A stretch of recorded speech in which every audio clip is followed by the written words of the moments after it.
இங்கே ஒரு தென்னை மரத்தோப்புக்கிட்ட ஒன்று எடுத்துருக்கீங்க. அது எங்கே அது? என்ன ஒரு அது? தென்னை மரம் கிடையாது, அது பக்கத்தில் போட்டுக்கிட்டாங்க. குப்பெல்லாம் கிடையாது. தென்னை மரம் குப்பை அதான் கோயில் பின்னாடி தான். எந்த கோயில் பின்னாடி? அடி தென்னை மரம் வேறு கட்ட தானே கிடையாது. எங்கே தானே? நோனப்போ பார்த்துக்கு ஒரு கோயில் இருக்குல்ல, கோயில் போயிட்டு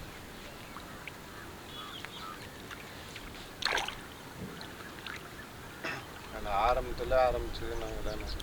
நீங்கள் தான் போனீங்க. பளிச்சு வந்து வெள்ளையாடு ஏற்கனவே ரொம்ப வெள்ளையாக